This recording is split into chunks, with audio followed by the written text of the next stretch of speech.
Hello प्यारे बच्चों, good evening. How are you? I hope you will be fine and okay. I am also fine and okay. I welcome you in SSP Academy. आज बड़े ही महत्वपूर्ण अनुवाद के ऊपर चर्चा करेंगे और इसकी गहराई में जाने की कोशिश करेंगे। What is the concept of this translation used to and would, इसका क्या कंसेप्ट है and what is the structure of used to and would, ये हम समझने की कोशिश करेंगे। ट्रांसलेशन पढ़ाना एक अलग बात होती है, लेकिन उसकी गहराई में जाना एक अलग बात होती है। किताबों में तमाम ऐसी बातें होती हैं जो लिखी नहीं होती, तो उस बिंदु को जो लिखी नहीं होती है उस भाव को मैं समझाने की कोशिश करूंगा। और ध्यान से समझिए, ट्रांसलेशन वह विधि है, वह कला है जो आपको किसी भी भाषा में अगर आपको जानकारी है तो चेंज करने में मदद मिलती है। तो ये जो आपका सेंटेंस यहां दिया गया है, यूज्ड टू या वुड का प्रयोग, और इसमें आपको बताएंगे कि यूज्ड टू या वुड में क्या बारीकी अंतर होता है। वैसे तमाम किताबों में अध्यापक सेम टू सेम इसको पढ़ा देते हैं कि एक ही चीजें हैं ये, ठीक है, लेकिन नहीं, इसमें बहुत ही गहराई में जाएंगे तो डिफरेंस मिलता है। क्या डिफरेंस है उसको हम जानने की कोशिश करेंगे। Let's begin.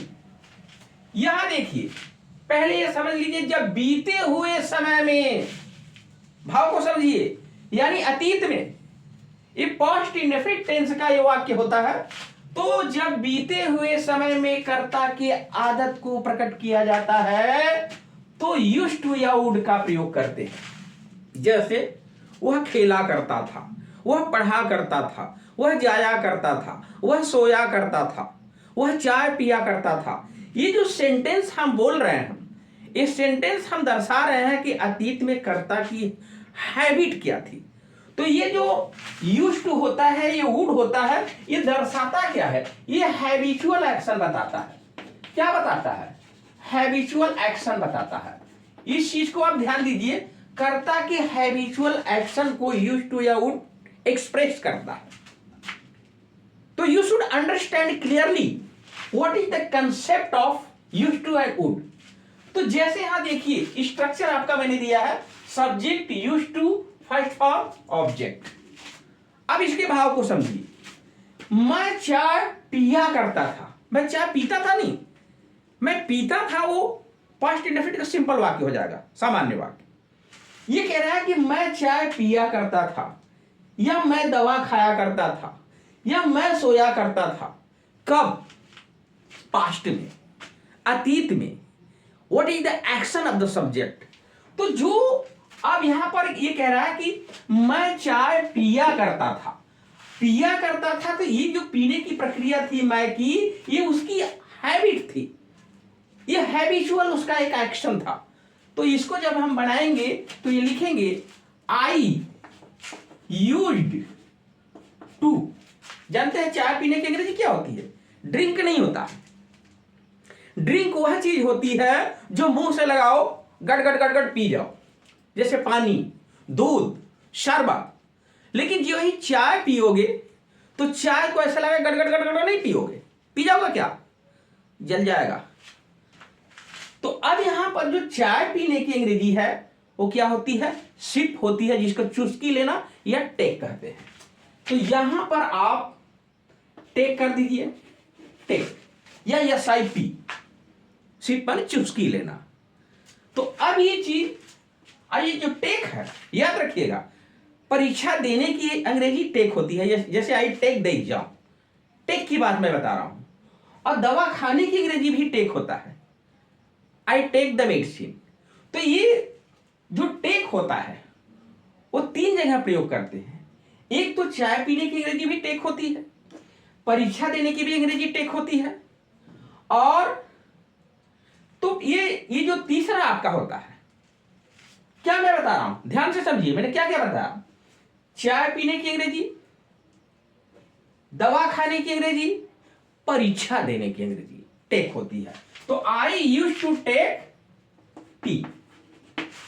I use to take tea, यानी मैं चाय पिया करता था। अब इसके भाव को भी बाद में बताएंगे, अभी आप बेसिकली समझने की कोशिश करो इसमें क्या डिफरेंस है, इसके भी क्या डिफरेंस है, मैं इसके बाद बताऊंगा। क्योंकि तमाम सभी टीचर्स प्राय देखा जाता है कि इनको एक ही मान लेते हैं। No, there is a big difference. Okay, तो अब I use to take tea, अब यहां अब देखिए, मैं हमेशा चाय पिया करता था। जो ही आप ऑलवेज लगाओगे, नेवर लगाओगे, समटाइम्स लगाओगे, सेल्डम लगाओगे, त्यों ही आप वुड का प्रयोग करोगे, यूज टू का नहीं करोगे। तो यहां आपका हो जाएगा मैं हमेशा चाय पिया करता था। हालांकि दोनों एक ही चीज यूज करके प्रयोग कर देते हैं, नो, डिफरेंस है।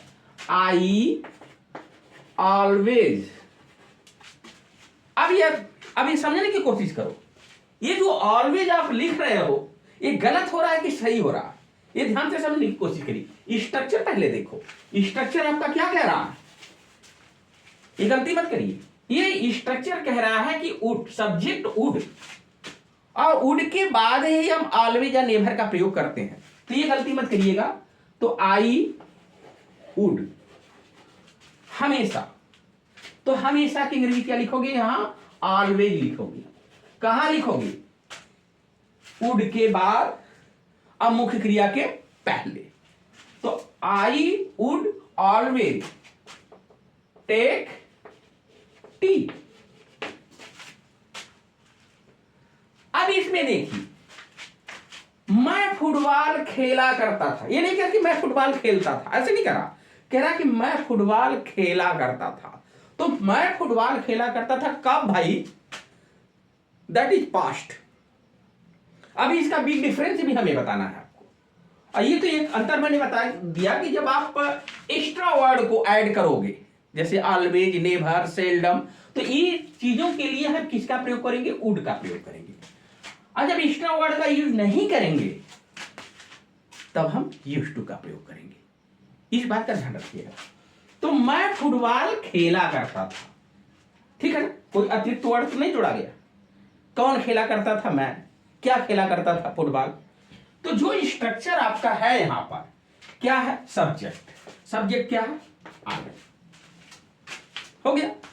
अब आई के बाद किसका प्रयोग करना है, यूज टू का। क्यों यूज टू का प्रयोग इसलिए कर रहे हैं क्योंकि अतीत में कर्ता का जो हैबिचुअल एक्शन था, जो कर्ता की आदत थी, उसको प्रकट करने के लिए हम यूज टू का प्रयोग करते हैं। इस बात को दिमाग में बैठा लो।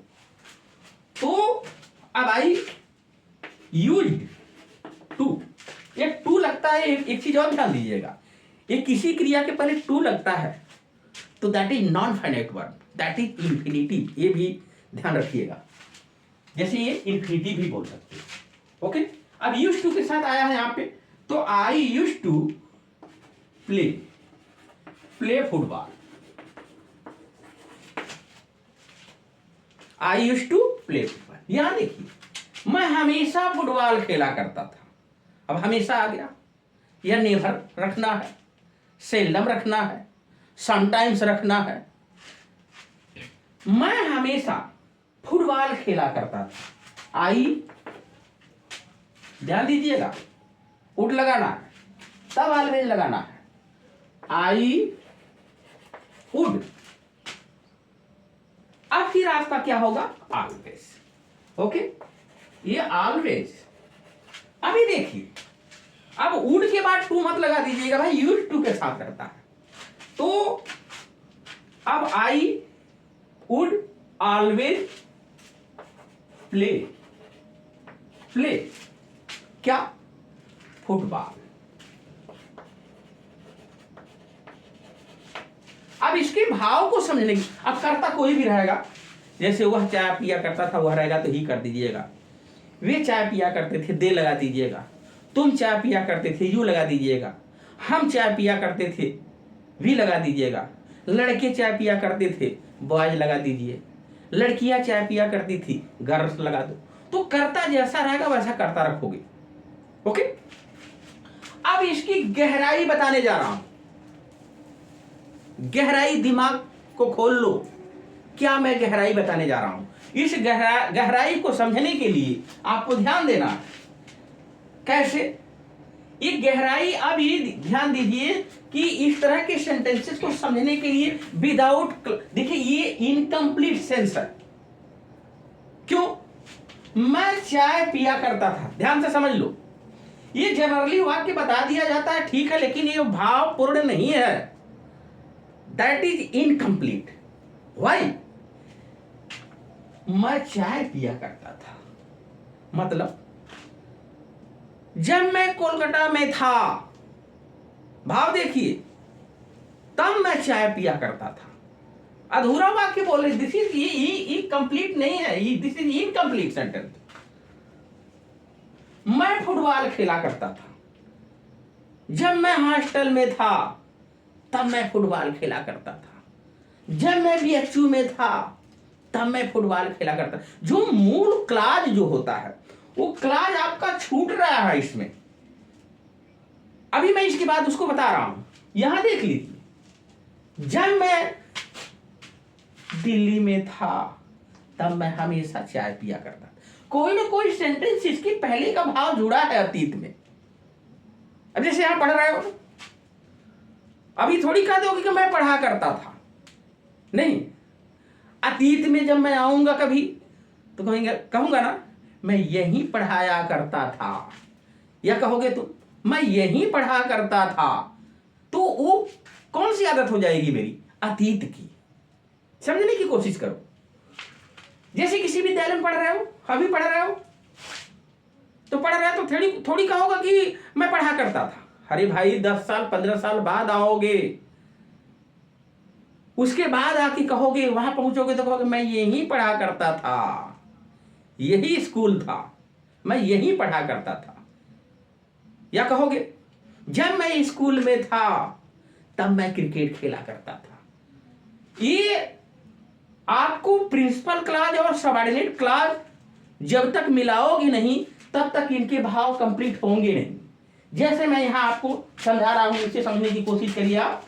यहां मैं आपको गहराई बताने की कोशिश कर रहा हूं, वो गहराई समझने की कोशिश करो। जब मैं पूना में था तब मैं चाय पिया करता। अब एक कंप्लीट सेंस हो गया। इसको भाई, इसमें डबल्स, ये क्लास जुड़े होते हैं। जब तक आप क्लास नहीं जोड़ोगे तब तक कोई भी, मैं वादे के साथ कहता, कोई भी इसका कंप्लीट सेंस नहीं दे सकता। ये ग्रामर की वैसी जनरल किताबों में नहीं लिखा है। आप बेसिकली, आप कहा जाता है ना कि आप लॉजिक के हिसाब से समझने की कोशिश करो। जब लॉजिक आप समझोगे उसका, तो आपको समझ में आएगा नहीं अधूरा वाक्य है, अभी तो पूरा वाक्य है ही नहीं। तो अब कहोगे जब मैं पूना में था, व्हेन, क्या कहोगे? When I was in Poona, comma, जब के साथ तब की अंग्रेजी कामा लगती है। क्या लगती है? कामा। जब के साथ तब की अंग्रेजी क्या लगती है? कामा। ट्रांसलेशन को बहुत ही गहराई से समझना चाहिए, क्योंकि जितनी गहराई से आप समझोगे, you should understand deeply what is translation. एक भाषा से दूसरी भाषा में परिवर्तित करने की जो कला होती है, दैट इज ट्रांसलेशन होती है। ओके? तब मैं चाय पिया करता था। आई, समझने की कोशिश करो। तब मैं चाय पिया करता था, तब आई यूड हो गया, यूड टू टेक टी। बात समझ में आ रही है मेरी? अगर यहीं पर ऐसे कह देता कि जब मैं पूना में था तब मैं हमेशा चाय पिया करता था, तब क्या लगाओगे? क्या हो जाएगा? I would always take tea. तब इसका प्रयोग करोगे। मैंने कहा ना, जो अतिरिक्त आप जोड़ोगे, जैसे कहोगे कि जब मैं कोलकाता में था तब मैं कभी कभार या कभी कभी बाजार जाया करता था। कहोगे ना? तो जब कहोगे ये बात तो ये चीज ध्यान दीजिए कि आपको एक सेंस पूरा करना पड़ेगा, और जब तक आप सेंस नहीं पूरा करोगे तब तक वाक्य इनकम्प्लीट रहेगा। समझ रहे हो नहीं? अब जैसे यहां पर आपका सेंटेंस में दूसरा आपको समझा रहा हूं, समझने की कोशिश करो, क्योंकि देखिए आप 10 वाक्य देकर के समझाओ चाहे एक वाक्य देके समझाओ, बच्चा को समझ में आना चाहिए। अगर एक ही वाक्य में सारी बात को समझ गया तो फिर अतिरिक्त उसको बेमतलब का माथा खाने की जरूरत नहीं है। उसको एक ही में समझा तो सारी बात समझ जाओ। देखो, मैं फुटबॉल खेला करता था। क्या कहोगे? जब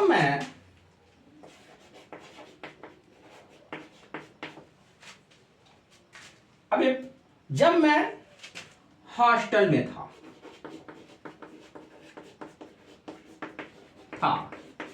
तब मैं हमेशा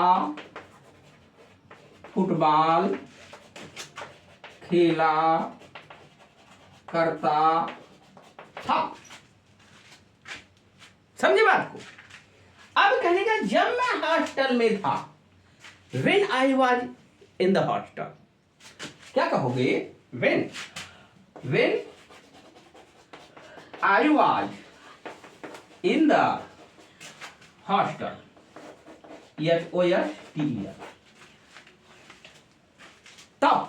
तब की अंग्रेजी क्या बता रहा हूं? कमा। आई यूज्ड टू लगा दे क्या? ध्यान देना, अतिरिक्त वर्ड ये हमेशा आ गया, या मान लीजिए कभी कभी कभार आ गया, कभी कभी खेला करता था तो आई वुड ऑलवेज, या कभी नहीं खेला करता था नेवर, कभी कभी खेला करता था आई वुड सम टाइम। लेकिन अगर मान लीजिए आ जाता है कि मैं प्रतिदिन खेला करता था तो देखिए डेली जो शब्द होता है उसको लास्ट में रखा करो। ओके, तो I would always, I would always. अब देखिए प्ले करना है आपको, प्लेड मत कर दीजिएगा। क्या हो जाएगा? ये आपका प्ले, फुटबॉल। समझने की कोशिश करो, मैं आपको समझाने की कोशिश कर रहा हूं, मतलब आप समझने की कोशिश कर रहे हो, तब तो काम बनेगा। अदरवाइज अब्सेंट माइंड और प्रेजेंट माइंड में बहुत बड़ा अंतर होता है। जैसे इसमें अंतर है यूज्ड टू में और वुड में। टीचर यहां पढ़ा रहा है, आपका दिमाग कहीं और पढ़ रहा है। किताब खुली है, दिमाग कहीं और खुला है, तो ये पढ़ाई नहीं होती है। तन मन धन से जब आप लगते हो तो आपको मजा आता है पढ़ाई का। ओके, अब दूसरा सेंटेंस आपको समझा रहा हूं मैं, देखने की कोशिश करो इसमें। अब जैसे यहां पर आ जाए आपके सामने,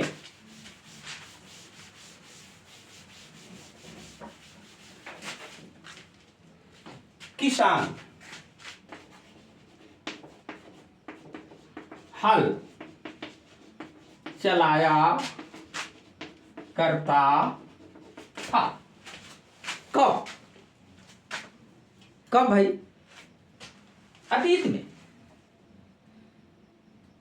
जब मैं गांव में था। शायद आपने देखा होगा, किसान हल चलाया करता था, बच्चे खेला करते थे, ठीक है, नौजवान दौड़ा करते थे।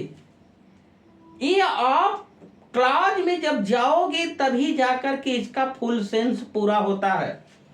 और जनरली ऐसे बोलोगे तो कर लो ना प्रयोग जनरली, लेकिन ये दिस इज इनकम्प्लीट सेंटेंस, ये याद रखिएगा। तो द फार्मर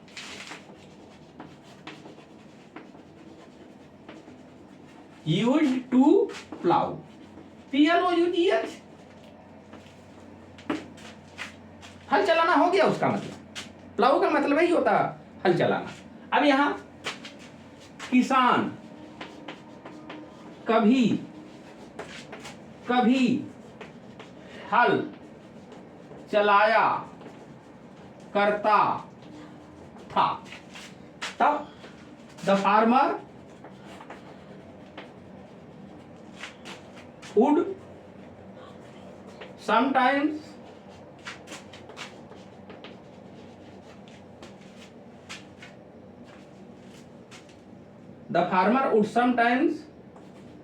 प्लाउ। अब यहां मैदान वगैरह होता तो लिख देते इधर पे। तो इस तरीके से आप समझने की कोशिश करो। जब तक आप क्लाज नहीं जोड़ोगे तब तक वाक्य आपका कंप्लीट सेंस नहीं होता। सामान्य रूप से, जनरल रूप से अगर आप इसका प्रयोग कर देते हो तो ठीक है, कर लो अलग अलग। लेकिन इसमें ध्यान देना उड वाले में कि जब सम टाइम लगाना होगा, नेवर लगाना होगा, सेल्डम लगाना होगा, ठीक है, ऑलवेज लगाना होगा, तब आप जाकर के वुड का प्रयोग करोगे। ये भी बीते हुए समय में कर्ता की आदत को प्रकट करता है और ये भी करता है। लेकिन दोनों में क्लास जोड़ दोगे तो आपका ज्यादा बेहतर रहेगा। डीपली अंडरस्टैंडिंग करोगे लॉजिक का स्तर पे तो आप ये सेंटेंस कंप्लीट माना जाएगा।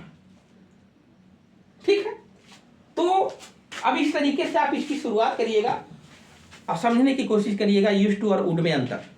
तो thanks for watching, good luck, bye bye.